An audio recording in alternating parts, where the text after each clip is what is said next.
Hail Internet, it's Matt here for the Dork Lords. If you're new to the channel, welcome. We talk about all manner of dorkly things here, so whether it's sci-fi, fantasy, superheroes, we probably have a playlist about it. Feel free to check us out. Today is another in our Dork Lord of the Rings segments. But before we get to today's topic, happy holidays to everyone. In some ways it's good to get 2020 behind us, but there it is. Happy holidays. And here's a little bit of unofficial Amazon Lord of the Rings news. Director J.A. Bayona just posted a photo of his bare feet, an obvious Hobbit reference, saying that this was his last photo in New Zealand after spending a year and a half there. Since he's directing at least the first 2 episodes of Amazon's Lord of the Rings series, I take that to mean that they finished principal photography for those 2 episodes. And I've got to think that since the plan is still to release season 1 in 2021, we're due for a teaser trailer in the near future. Now, come on, Amazon, make this happen. A trailer would answer so many questions about the nature of this show. So, fingers crossed. Okay, today's topic has been suggested actually by several commenters, including Christian Morales, who has been on a one-man crusade for this topic for the last several weeks. So Christian, this one's for you. No, this is actually a very worthy topic. Today we're going to be talking about Feanor, King of the Noldor Elves. This will be part 1 of 2. It's a big topic. I've already done videos about his half-brother, Fingolfin, one of his sons, Maedhros, and his grandson, Celebrimbor. So I've been hitting around the edges, but today we're going to go right to the source, Feanor himself. Some of the quotes will have been used with those other videos, but now we're going to be seeing them through the lens of Feanor. Now, if you come to Tolkien through the movies or the Lord of the Rings trilogy, you might be asking, who's Feanor?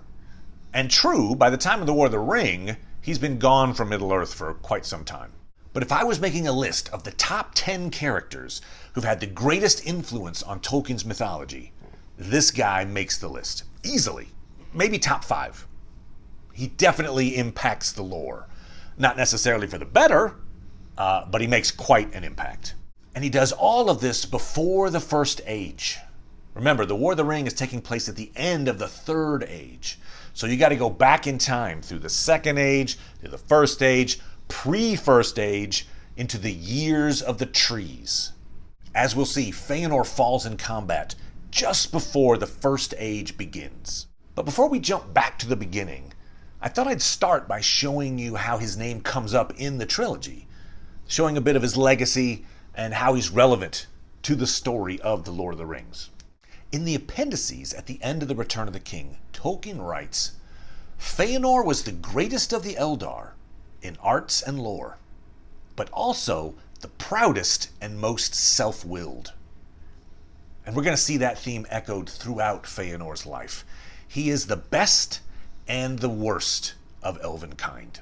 His name comes up 3 times in The Lord of the Rings, and it's always Gandalf who names him, which is appropriate, since Gandalf is one of the few individuals who is alive to see Feanor in person. Galadriel would be another, and we're going to talk about their interesting relationship likely in part 2. Gandalf first name drops Feanor at the gates of Moria. At the top, as high as Gandalf could reach, was an arch of interlacing letters in an elvish character. Below, though the threads were in places blurred or broken, the outline could be seen of an anvil and a hammer, surmounted by a crown with 7 stars. Beneath these again were 2 trees, each bearing crescent moons. More clearly than all else, there shone forth in the middle of the door a single star with many rays. There are the emblems of Durin, cried Gimli. And there is the tree of the High Elves, said Legolas. And the star of the House of Feanor, said Gandalf. So here we see the emblem of the House of Feanor, an 8-pointed star, on the doors of Moria. There's a lot behind this. First of all, I'll point out that the text on the doors is written in the Feanorian alphabet, named for its creator. As we'll see, Feanor invented the Elvish alphabet. As for the Star of Feanor having 8 points, I'm not sure of its significance. Perhaps the 8 points represent Feanor and his 7 sons? Maybe? Okay, so why is the Star of the House of Feanor so prominent on the doors? Because as I mentioned, Celebrimbor, the elven lord who made the engravings on the door, was Feanor's grandson, the last member of the House of Feanor. When Celebrimbor was killed by Sauron, Feanor's house died with him, with the possible exception of Feanor's son Maglor, whose status becomes whereabouts unknown at the end of the First Age. And as I discussed in my Celebrimbor video, there are a lot of similarities between Celebrimbor and Feanor. Feanor's legacy echoes through his grandson. In Unfinished Tales, Tolkien writes, "But Sauron had better fortune with the Noldor of Eregion, and especially with Celebrimbor, who desired in his heart to rival the skill and fame of Feanor." Like grandfather, like grandson. It's fascinating to consider that knowing what he knows about Feanor's legacy, Celebrimbor is still on board. Yep, I want to be like that guy. As we'll see, Feanor creates 3 gems of power, the Silmarils. And thousands of years later, Celebrimbor creates the rings of power, including the 3 elven rings. And in both cases, those items are desired by the bad guys, Melkor and Sauron. We next see Gandalf mention Feanor in the Two Towers, while discussing a poem with Pippin. "Tall ships and tall kings, 3 times 3. What brought them from the foundering land over the flowing sea? 7 stars and 7 stones, and 1 white tree." "What are you saying, Gandalf?" asked Pippin. "What is it about the 7 stars and 7 stones?" "About the Palantíri of the kings of old," said Gandalf. "And what are they?" "The name meant that which looks far away. The Orthanc stone was one." "Then it was not made—" Pippin hesitated. "By the enemy?" "No," said Gandalf, "nor by Saruman. It is beyond his art, and beyond Sauron's too. The Palantíri came from beyond Westerness, from Eldamar. The Noldor made them. Feanor himself, maybe, wrought them in days so long ago that the time cannot be measured in years. But there is nothing that Sauron cannot turn to evil uses." So we learn that the Palantíri, the seeing stones so prized by the Númenóreans, were created by Feanor. And note how Gandalf says that it's beyond the art of Saruman and even Sauron to make these stones. It's high praise indeed for Feanor's unparalleled skills. And Gandalf's third and final mention of Feanor is also related to these stones. "Easy it is now to guess how quickly the roving eye of Saruman was trapped and held, and how ever since he's been persuaded from afar, and daunted when persuasion would not serve. And the Orthanc stone so bent towards Barad-dûr that, if any save a will of adamant now looks into it, it will bear his mind and sight swiftly thither.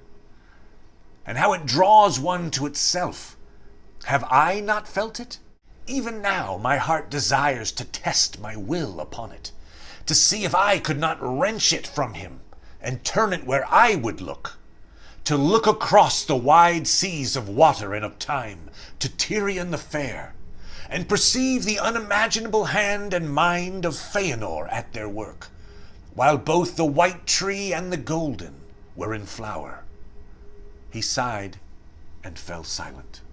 I love how Gandalf admits in this moment that he himself is tempted to gaze into the Palantir, defeat Sauron in a battle of wills, and use the stone to look back across the sea to the west, to Aman, and to look back in time to see Aman during Feanor's day, during the years of the trees.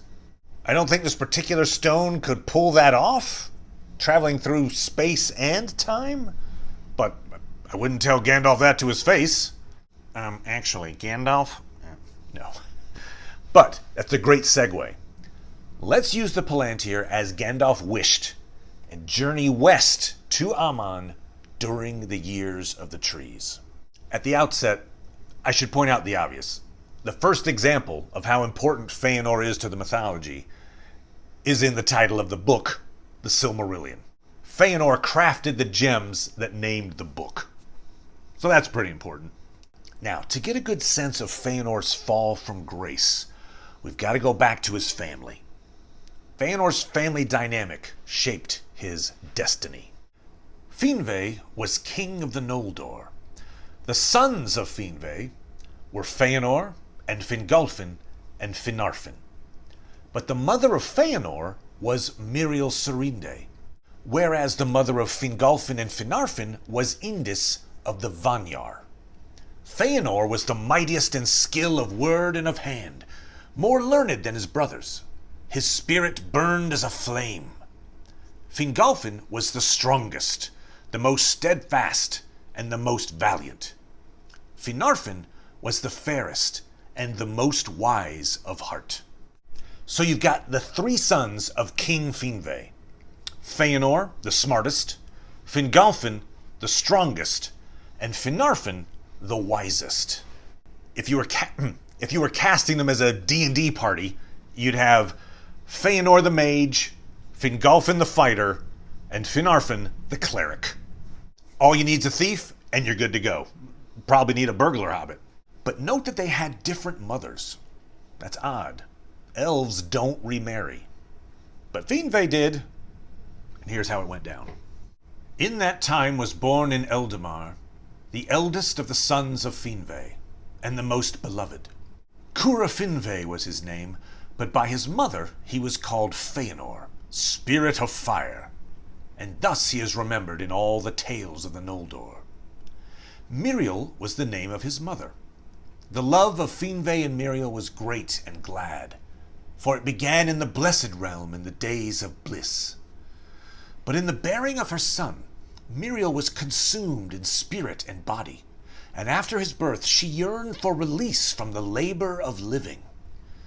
And when she had named him, she said to Finwë, "Never again shall I bear child, for strength that would have nourished the life of many has gone forth into Feanor." Then Finwë was grieved, for the Noldor were in the youth of their days, and he desired to bring forth many children into the bliss of Aman. And he said, "Surely there is healing in Aman? Here all weariness can find rest." But when Míriel languished still, Finwë sought the counsel of Manwë, and Manwë delivered her to the care of Urmo in Lorien. At their parting, for a little while as he thought, Finwë was sad, for it seemed an unhappy chance that the mother should depart and miss the beginning at least of the childhood days of her son. "It is indeed unhappy," said Míriel, "and I would weep were I not so weary. But hold me blameless in this, and in all that may come after." She went then to the gardens of Lorien and lay down to sleep. But though she seemed to sleep, her spirit indeed departed from her body, and passed in silence to the halls of Mandos. The maidens of Este tended the body of Míriel, and it remained unwithered, but she did not return. Then Finwë lived in sorrow, and he went often to the gardens of Lorien, and sitting beneath the silver willows beside the body of his wife, he called her by her names, but it was unavailing. And alone in all the blessed realm, he was deprived of joy. After a while he went to Lorien no more. All his love he gave thereafter to his son, and Feanor grew swiftly, as if a secret fire were kindled within him. He was tall and fair of face and masterful, his eyes piercingly bright, and his hair raven dark. In the pursuit of all his purposes, eager and steadfast. Few ever changed his courses by counsel, none by force. He became of all the Noldor, then or after, the most subtle in mind, and the most skilled in hand. In his youth, he devised those letters which bear his name, and which the Eldar used ever after. And he it was who, first of the Noldor, discovered how gems greater and brighter than those of the earth might be made with skill. While still in his early youth, he wedded Nerdanel, the daughter of a great smith named Matan, among those of the Noldor most dear to Aule. And of Matan he learned much of the making of things in metal and in stone. Nerdanel was also firm of will, but more patient than Feanor, desiring to understand minds rather than to master them. And at first she restrained him when the fire of his heart grew too hot. But his later deeds grieved her, and they became estranged. 7 sons she bore to Feanor.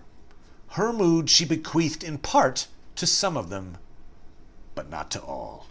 So Feanor's mother Miriel expends most of her life force giving birth to Feanor. She's sent away to rest and recuperate, but instead her body dies, and her spirit goes to the halls of Mandos.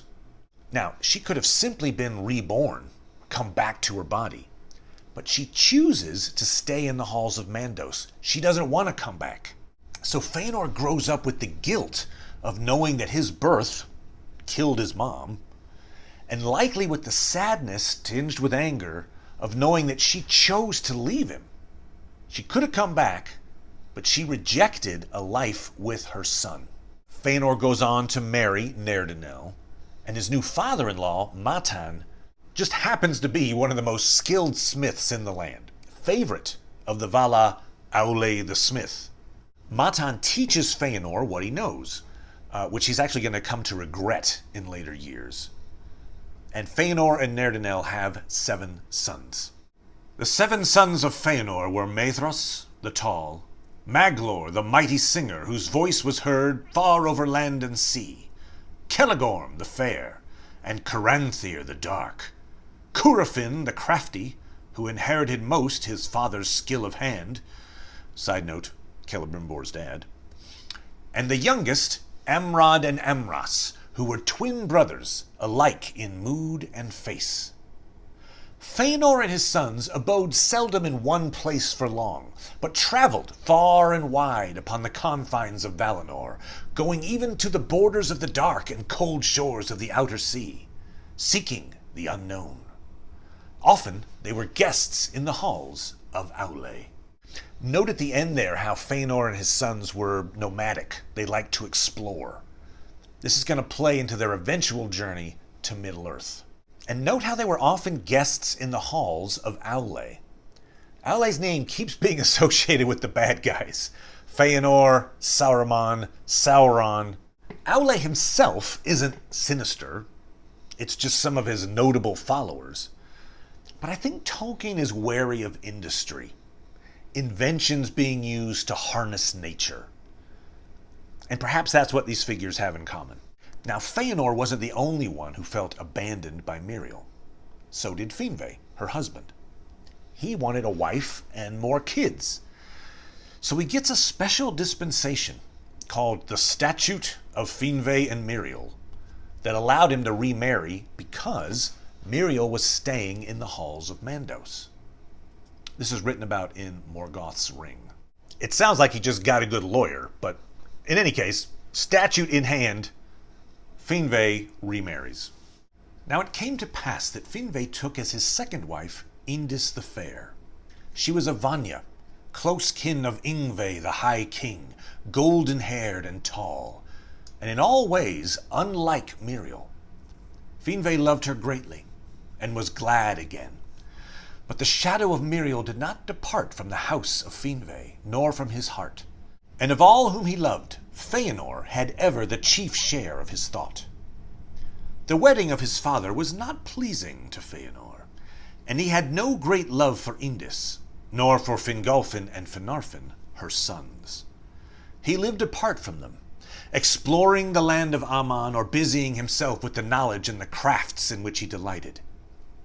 In those unhappy things which later came to pass, and in which Feanor was the leader, many saw the effect of this breach within the house of Finwë, judging that if Finwë had endured his loss and been content with the fathering of his mighty son, the courses of Feanor would have been otherwise, and great evil might have been prevented.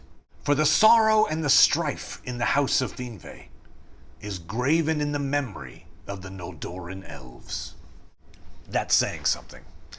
As we'll see, Feanor leads the Noldor elves down a terrible path. And this quote suggests that the origin of that path starts with Finwë getting remarried. You can now add jealousy to Feanor's guilt and anger. He's jealous that his father has moved on and essentially has another family. He doesn't blame his dad. He blames his stepmom and his younger half-brothers, Fingolfin and Finarfin.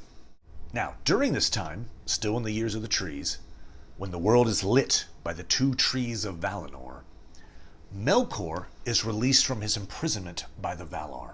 He sets about to secretly corrupt the elves, and he sets his sights on the Noldor, King Finwë's people.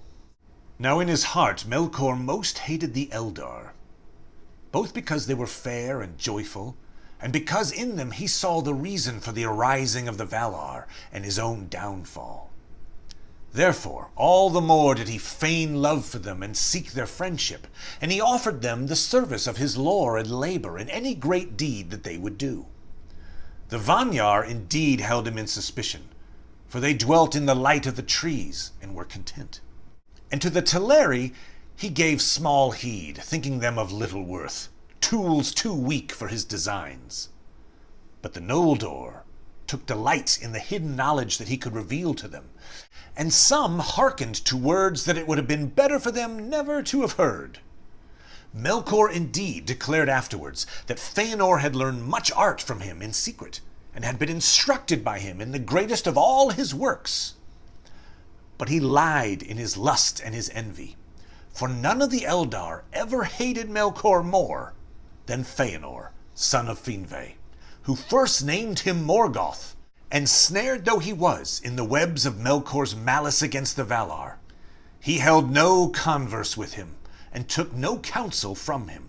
For Feanor was driven by the fire of his own heart only, working ever swiftly and alone, and he asked the aid and sought the counsel of none that dwelt in Aman, great or small, save only, and for a little while, of Nerdanel the Wise, his wife. So we see that of all the various tribes of the elves, the Vanyar, the Teleri, the Noldor, it's the Noldor who are most susceptible to Melkor's manipulation. And though apparently Melkor tries to slander Feanor by saying that he trained him, turns out Feanor hated Melkor, even before Melkor did the unforgivable, kill Feanor's dad and steal the Silmarils. Here's a passage about the creation of the Silmarils, the most powerful objects in Tolkien's lore. In that time were made those things that afterwards were most renowned in all the works of the elves.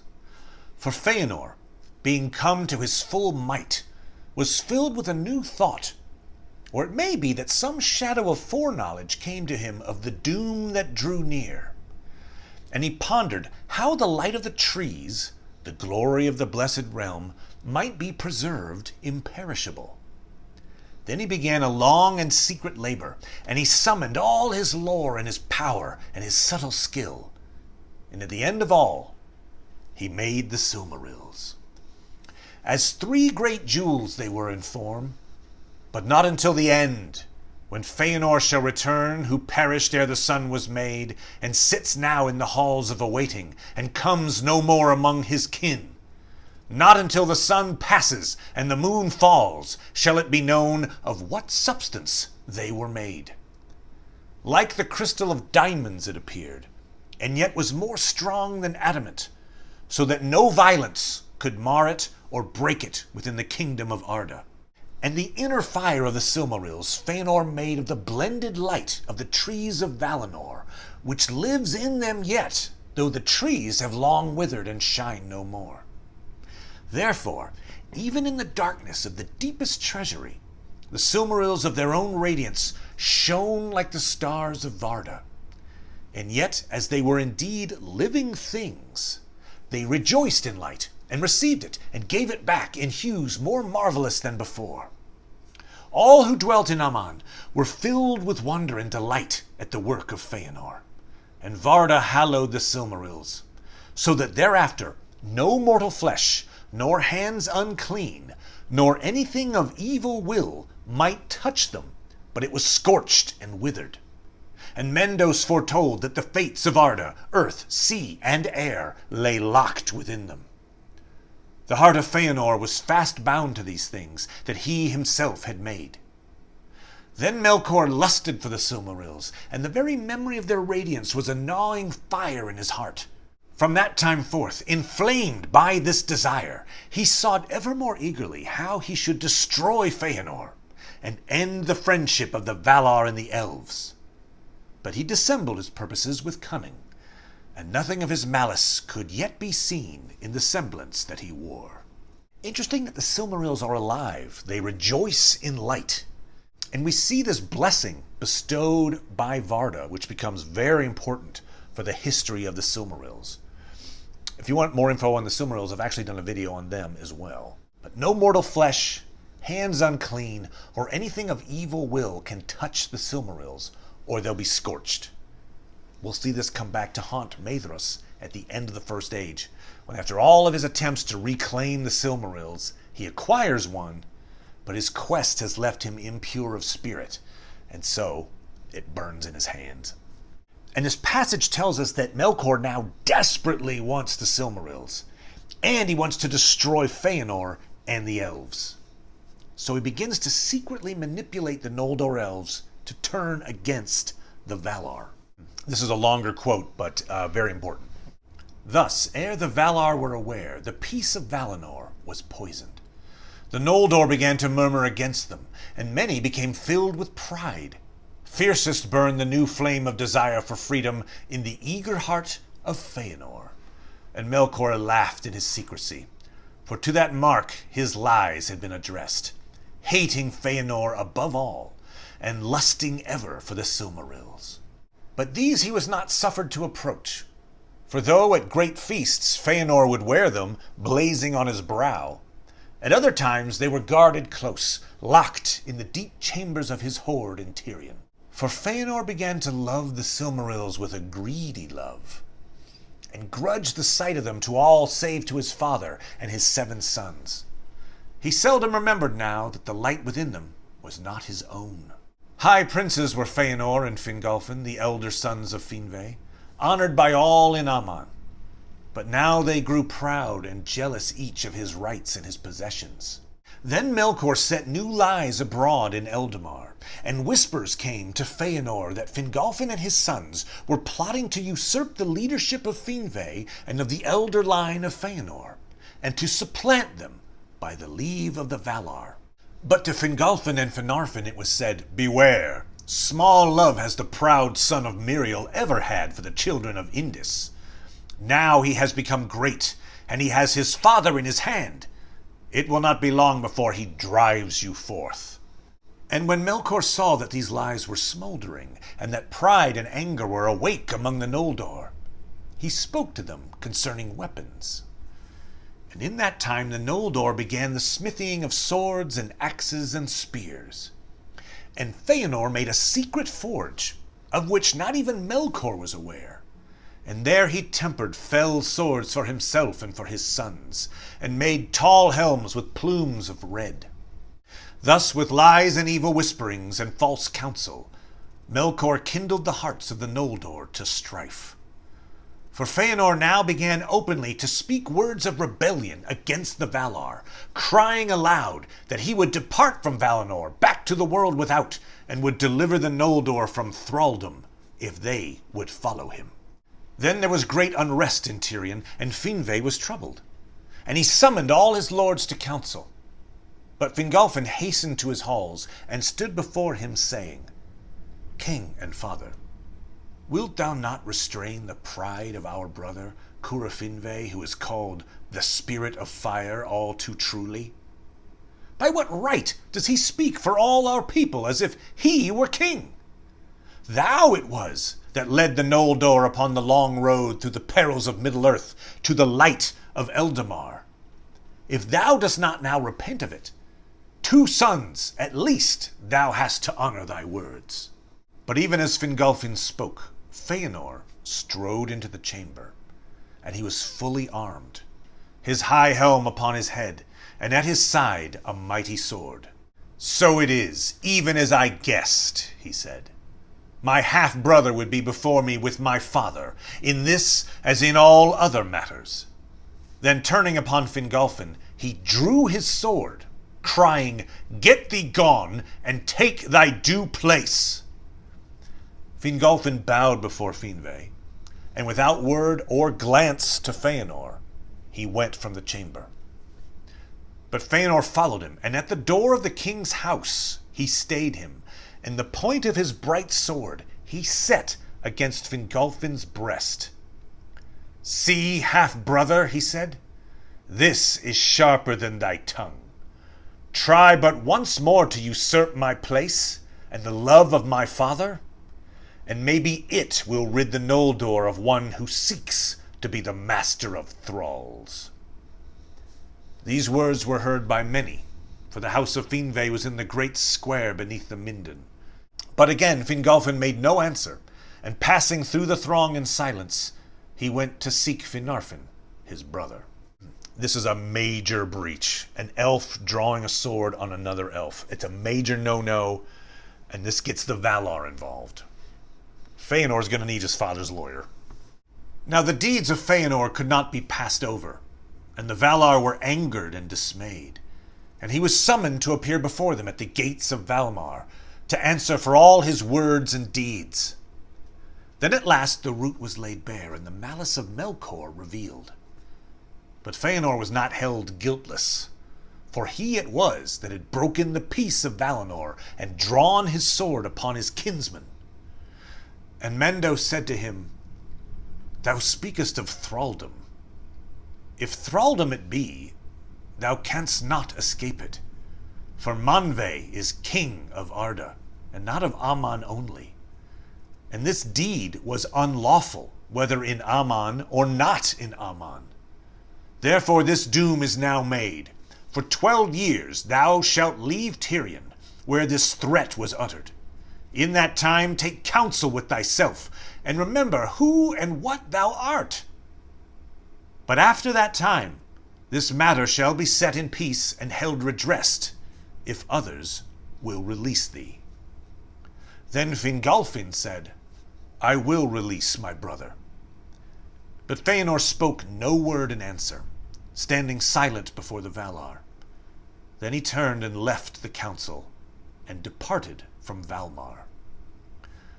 With him into banishment went his 7 sons, and northward in Valinor they made a strong place and treasury in the hills, and there at Farmenos a multitude of gems were laid in hoard, and weapons also, and the Silmarils were shut in a chamber of iron.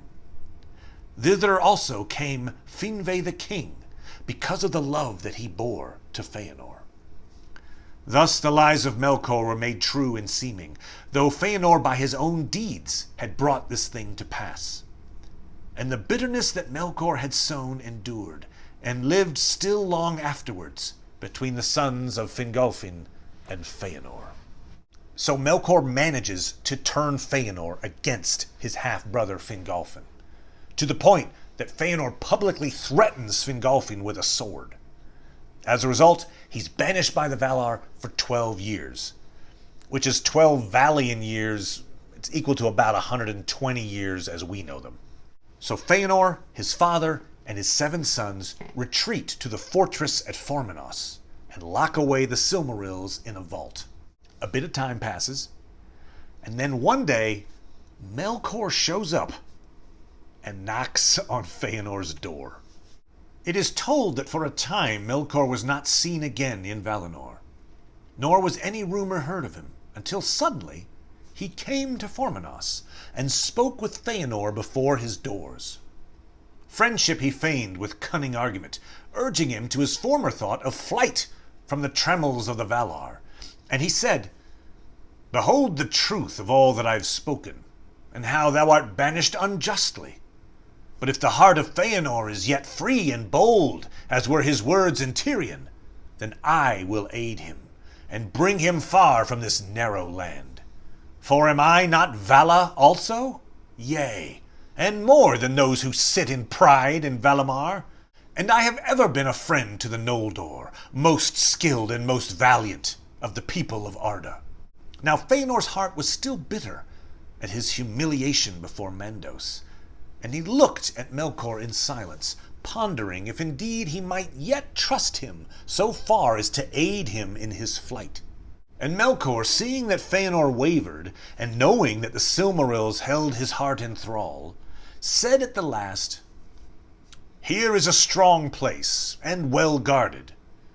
But think not that the Silmarils will lie safe in any treasury within the realm of the Valar." But his cunning overreached his aim. His words touched too deep, and awoke a fire more fierce than he designed. And Feanor looked upon Melkor with eyes that burned through his fair semblance, and pierced the cloaks of his mind, perceiving there his fierce lust for the Silmarils. Then hate overcame Feanor's fear, and he cursed Melkor, and bade him begone, saying, "Get thee gone from my gate, thou jail crow of Mandos." And he shut the doors of his house in the face of the mightiest of all the dwellers in Ea. This is a great exchange. Melkor wants those Silmarils, and if he can keep driving that wedge between Feanor and the Valar, all the better. But he overplays his hand, Feanor sees what he wants, and slams the door in Melkor's face. Damn! That's a bold move. And in doing the research on Feanor, I noticed that there are several exchanges like this between Feanor and some of the most powerful beings in Tolkien's mythology. He's talking to these folks like peers. It says something about his stature that he feels comfortable rebuking Melkor to his face. I gotta think most folks would have a different conversation if Melkor suddenly showed up at their house. Yes, sir. Okay, what do you need? So, flash forward a few Valian years. There's a big festival in Valinor, and Feanor is invited by the Valar to come publicly reconcile with Fingolfin, and thus end his banishment. Feanor obliges. Feanor came indeed. For him alone Manwë had commanded to come. And Feanor came not in raiment of festival, and he wore no ornament, neither silver nor gold nor any gem, and he denied the sight of the Silmarils to the Valar and the Eldar, and left them locked in Formenos in their chamber of iron. Nevertheless, he met Fingolfin before the throne of Manwë, and was reconciled in word. And Fingolfin set at naught the unsheathing of the sword. For Fingolfin held forth his hand, saying, "As I promised, I do now. I release thee, and remember no grievance." Then Feanor took his hand in silence. But Fingolfin said, "Half-brother in blood, full brother in heart will I be. Thou shalt lead, and I will follow. May no new grief divide us." "I hear thee," said Feanor. "So be it." But they did not know the meaning that their words would bear.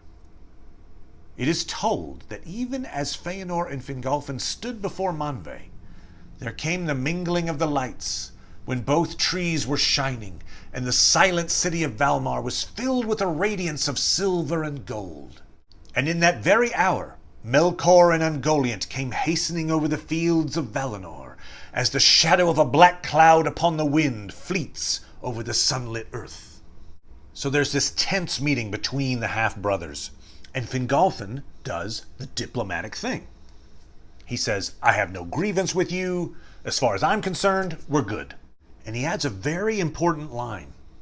"Thou shalt lead, and I will follow." That becomes important later when Feanor leads the Noldor off a proverbial cliff, and Fingolfin feels duty-bound to follow. But more important in the moment is that Melkor and Ungoliant chose the timing of the festival to sneak into Valinor and kill the two trees. It's one of the worst calamities of any age, and it happens while Feanor and Fingolfin are shaking hands a short distance away. Now the light has gone from the trees, and the world is dark. The Valar are looking for answers, and the obvious answer lies in the Silmarils. Yavanna spoke before the Valar, saying, "The light of the trees has passed away, and lives now only in the Silmarils of Feanor. Foresighted was he. Even for those who are mightiest under Iluvatar, there is some work that they may accomplish once, and once only. The light of the trees I brought into being, and within Ea I can do so never again. Yet had I but a little of that light, I could recall life to the trees ere their roots decay, and then our hurt should be healed, and the malice of Melkor be confounded." Then Manwe spoke and said, "Hearest thou, Feanor, son of Finwë, the words of Yavanna? Wilt thou grant what she would ask?" There was long silence, but Feanor answered no word. Then Tulkas cried, "Speak, O Noldo, yea or nay? But who shall deny Yavanna? And did not the light of the Silmarils come from her work in the beginning?" But Aule the Maker said, "Be not hasty. We ask a greater thing than thou knowest. Let him have peace yet a while." But Feanor spoke then and cried bitterly, "For the less even as for the greater, there is some deed that he may accomplish but once only, and in that deed his heart shall rest. It may be that I can unlock my jewels, but never again shall I make their like, and if I must break them, I shall break my heart, and I shall be slain, first of all the Eldar in Aman." "Not the first," said Mandos, but they did not understand his word, and again there was silence, while Feanor brooded in the dark. It seemed to him that he was beset in a ring of enemies, and the words of Melkor returned to him, saying that the Silmarils were not safe if the Valar would possess them. "And is he not Vala as are they?" said his thought, "and does he not understand their hearts? Yea, a thief shall reveal thieves." Then he cried aloud, "This thing I will not do of free will. But if the Valar will constrain me, then shall I know indeed that Melkor is of their kindred." Then Mandos said, "Thou hast spoken." And Nienna arose, and she sang in mourning for the bitterness of the world and the marring of Arda. But even as Nienna mourned, there came messengers from Formenos, and they were Noldor, and bore new tidings of evil. For they told how a blind darkness came northward, and in the midst walked some power for which there was no name, and the darkness issued from it. But Melkor also was there, and he came to the house of Feanor, and there he slew Finwë, king of the Noldor, before his doors, and spilled the first blood in the blessed realm. For Finwë alone had not fled from the horror of the dark. And they told that Melkor had broken the stronghold of Formenos, and taken all the jewels of the Noldor that were hoarded in that place, and the Silmarils were gone. Then Feanor rose, and lifting up his hand before Manwe, he cursed Melkor, naming him Morgoth, the black foe of the world. And by that name only was he known to the Eldar ever after. And he cursed also the summons of Manwe, thinking in the madness of his rage and grief that had he been at Formenos, his strength would have availed more than to be slain also, as Melkor had purposed. Then Feanor ran from the Ring of Doom and fled into the night, for his father was dearer to him than the light of Valinor or the peerless works of his hands. And who among sons, of elves or of men, have held their fathers of greater worth? This is another in a line of powerful dialogues. And note again how Feanor talks to the Valar. It conveys a sense of status that the Valar converse with him in this way. They need him to break the Silmarils to relight the trees, and they leave it up to him. He remembers the conversation with Melkor and how obvious it was, eventually, that Melkor wants to steal the Silmarils. And he also remembers how Melkor said, "Hey, I'm one of the Valar. I know these guys. Your Silmarils are never going to be safe as long as they're in this area." And so in this moment, he says, it takes a thief to know a thief. So he equates this to, the Valar have just figured out a way to take the Silmarils from me. Screw you guys. And as we saw, he's also got an addictive attachment to his creations. So he refuses.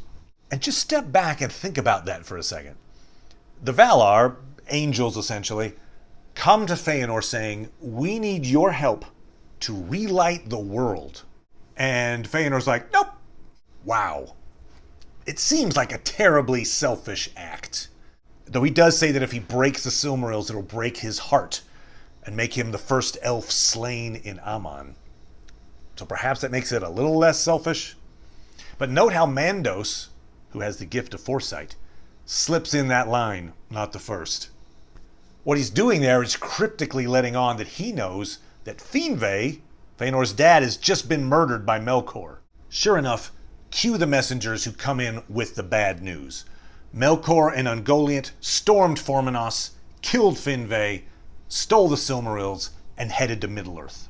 Feanor is now king of the Noldor. He gives Melkor the name Morgoth, black foe of the world, curses Manwë's summons, and angrily leaves Valinor. In his anger and grief at having lost the two most precious things in his life, his father and his life's work, the Silmarils, Feanor heads for the elven city of Tirion. And there, while the land is still bathed in darkness, he makes a terrible, world-scarring choice. Then suddenly Feanor appeared in the city and called on all to come to the high court of the king, and he rebelled against the Valar. A great multitude gathered swiftly, therefore, to hear what he would say, and the hill and all the stairs and streets that climbed upon it were lit with the light of many torches that each one bore in hand. Feanor was a master of words, and his tongue had great power over hearts when he would use it. And that night he made a speech before the Noldor which they ever remembered. Fierce and fell were his words, and filled with anger and pride, and hearing them, the Noldor was stirred to madness. "Why, O people of the Noldor," he cried, "why should we longer serve the jealous Valar, who cannot keep us, nor even their own realm, secure from their enemy? And though he be now their foe, are not they and he of one kin? Vengeance calls me hence, but even were it otherwise, I would not dwell longer in the same land with the kin of my father's slayer, and of the thief of my treasure. Yet am I not the only valiant in this valiant people? And have ye not all lost your king? And what else have ye not lost, cooped here in a narrow land between the mountains and the sea? Here once was light, that the Valar begrudged to Middle-earth, but now dark levels all. Shall we mourn here deedless forever, a shadow folk, mist-haunting, dropping vain tears in the thankless sea? Or shall we return to our home? In Cuivian and sweet ran the waters under unclouded stars, and wide lands lay about where a free people might walk. There they lie still and await us, who in our folly forsook them. Come away! Let the cowards keep this city." Long he spoke, and ever he urged the Noldor to follow him, and by their own prowess to win freedom and great realms in the lands of the east, before it was too late. For he echoed the lies of Melkor, that the Valar would hold them captive, so that men might rule in Middle-earth. Many of the Eldar heard then for the first time of the aftercomers. "Fair shall the end be," he cried, "though long and hard shall be the road. Say farewell to bondage, but say farewell also to ease. Say farewell to the weak. Say farewell to your treasures. More still shall we make. Journey light, but bring with you your swords. We will never turn back from pursuit after Morgoth to the ends of the earth. War shall he have, and hatred undying. But when we have conquered and have regained the Silmarils, then we and we alone shall be lords of the unsullied light and masters of the bliss and beauty of Arda. No other race shall oust us." Then Feanor swore a terrible oath his 7 sons leapt straightway to his side, and took the selfsame vow together. And red as blood shone their drawn swords in the glare of the torches. They swore an oath, which none shall break, and none should take, by the name even of Iluvatar, calling the everlasting dark upon them, if they kept it not. And Manve they named in witness, and Varda, vowing to pursue with vengeance and hatred to the ends of the world, Vala, demon, elf, or man as yet unborn, or any creature, great or small, good or evil, that time should bring forth unto the end of days, whoso should hold or take or keep a Silmaril from their possession. Thus spoke Maedhros and Maglor, and Celegorm, Curufin, and Coranthir, Amrod and Amras, princes of the Noldor, and many quailed to hear the dread words. For so sworn, good or evil, an oath may not be broken, and it shall pursue oath keeper and oath breaker to the world's end. So the calamity of the killing of the trees is quickly followed by the calamity of Feanor's rebellion against the Valar. This act breaks the Noldor elves. It has repercussions for thousands of years. The oath taken by he and his sons is way too broad. They basically vow to attack anyone who keeps a Silmaril from them. In the short term, that applies to Morgoth, whom everyone hates anyway. But it's going to also apply to their kin, whom they will feel obliged to kill due to the oath. It does not end well. And also note the racist tone of this speech. Part of Feanor's reasoning for heading to Middle-earth is that he thinks the Valar are confining the elves in the west so that men can rule Middle-earth. He's even got the line, "No other race shall oust us." Ouch. So Feanor's first act as king is to officially break with the Valar, head to Middle-earth to get back the Silmarils, and rule the land by force. Bad times are ahead. How bad? Come on back for the exciting conclusion in part 2 of Feanor, the Exiled Elven King. Thanks everyone, and I'll see you next time. Happy holidays. Bye!